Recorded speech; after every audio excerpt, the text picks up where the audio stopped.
Hello, everyone. Happy Wednesday. It's Morgan Templer with your Heal the Divide moment. I want to continue our conversation today about fear and the things that cause fears in us and what that fear does for us. Um, Yesterday being 9/11, we took a moment of somber remembrance, and there was a lot of fear on 9/11. And late last night, I read on Facebook, someone had posted a fantastic quote. And they basically said, I miss 9/12. While I would never want to go back and feel another 9/11 and that fear and that pain and that loss, I miss that day on 9/12 when we all came together. We overcame socioeconomic differences, religious differences, politic differences. There were no flags left in the stores. Everyone was out trying to give blood and unite as a country and as a world. And it was probably the most united day that I can remember in my lifetime. And the fact that it took such a tragedy as 9/11 for it to occur is very sad. And I don't think that we need to have another 9/11 for us to have that moment of unity. It's not about nationalism, it's not about us versus them. It's about removing the other. It's about recognizing that being united, removing the divide, healing that divide is truly what makes us happy. It's truly what makes us a community. So I want to read a quote from Martin Luther King Jr., which is perfect for today. And he said, "Courage is the power of the mind to overcome fear." Courage is the power of the mind to overcome fear. We have fears. We fear each other. We fear that person who is the other. And we don't know what they're thinking. We don't know who they are.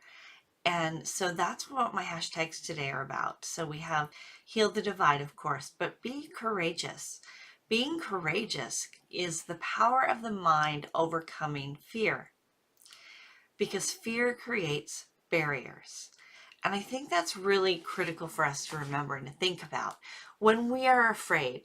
So on 9/12/2001, we were united. We had said, this terrible thing happened to thousands of people, and now thousands of more people are affected in ever greater rippling cause and effect of how close they were to the incident that happened on 9/11, or how close they were, or how far away they were. So what was their relationship? So there was a ripple effect that continued out across the entire world.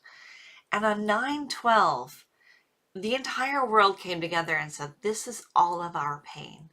There's a monument in New Jersey from Russia that is a teardrop, and it said, on 9/11, the world felt your pain. This is all our pain. There's a monument in Israel. There's a monument in France. They both sent monuments to the United States that are in different places, showing their unity. England sent a monument. The outpouring and the unity of the earth on that day was not, we hate the Muslims, or we hate the Christians, or we hate the Democrats, or we hate the Republicans, or the Russians versus the Americans. It was one world, one community, one united feeling. And I never want to have another 9/11. I never want us to go back there. But we have fear today. We fear the other. We fear that who is not like us. And Martin Luther King, a great civil rights leader who brought us together in unity and in solidarity and said, we are one, said, courage is the power of the mind to overcome fear. So I'm asking you to have courage. I'm asking you to overcome your fear of the other. Reach across the aisle. Find out what they believe. Find out what they think.